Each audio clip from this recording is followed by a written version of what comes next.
Hello shooters, I'm Glenn and this is Danny. Hi guys. This session we're going to talk about scope mounting. A lot of people are really confused as far as mounting scopes and the difficulty involved, but with the new RWS Lock Down, things are much simpler. Danny, show us how this works. Okay guys, as always, safety is our most important aspect that we want to remember here. Before we come on the air, we checked and made sure the rifle is unloaded, the bore is clean, there's no pellets. The safety is all the way to the rear. You can see the S poking out there at the end of the safety. First thing we got to do, we got our rifle mounted in a secure rifle rest. If you don't have one of these, you can use sandbags, you can use rifle bags, you can use a padded vise, but it needs to be somewhat secure so you can work on it. Okay, the first thing we want to do is remove this slotted screw at the back of the scope rail if we're going to use our new lockdown mount. And it just unscrews. And on the lockdown mount, we've taken the caps off so you can see there's an arrow right here. That needs to point towards the muzzle. And then there is two screws here that go right in front of the arrow and one at the back of the ring. That goes into the recesses on top of the scope rail, and we've got one that's barely protruding, probably about 1/16 of an inch, the other one's screwed up flush. So what you want to do is lay your mount on your rail and find that location of those screws. So when you find it, it'll move a little bit forward, it'll move a little bit backwards, but it will not come off the rail, such as like right here. Now the next thing we want to do is we want to take our wrench and we're going to tighten the clamp bolts. We do the two middle ones first.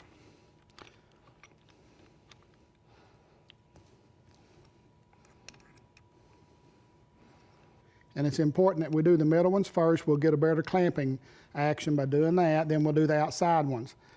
Put them on there, take your little Allen wrench that comes with your scope mount, tighten them up real snug. Our rifle scopes and mounts need to be very snug to the base on the gun.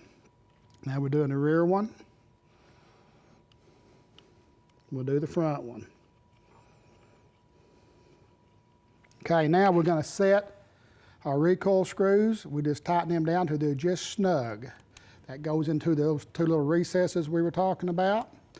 Now your base is on. Now we're ready to install the scope. The scope always goes just like this. You have two turrets on it. You got an elevation turret and a windage turret. The windage turret always goes to the right-hand side of the gun. If you're mounting it like this and it's on the left side, it's incorrect. Always have it to the right-hand side of the gun. Then you put your caps on. Then you come in and you have your cap screws.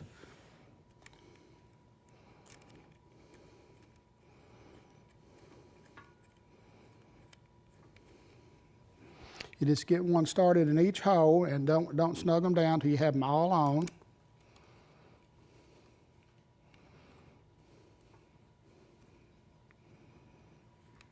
And we got 4 cap screws in. We want to adjust this scope forward a little bit where it's about halfway balanced here between the bell and the rear bell.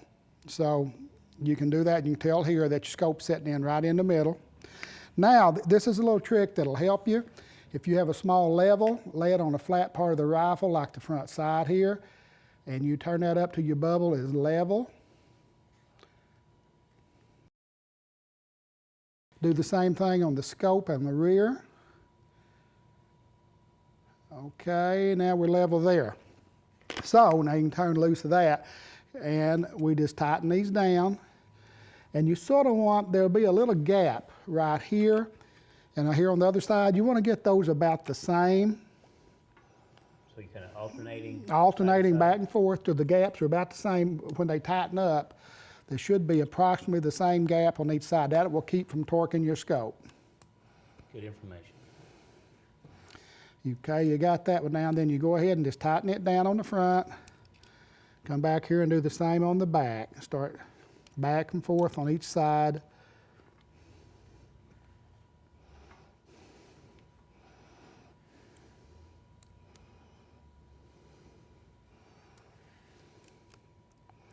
And we hope this took some of the mystery out of mounting a scope. Glenn, you ready to go sight it in?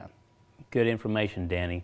Yeah, that you can see in this simple demonstration how quick and easy it was to set up a scope.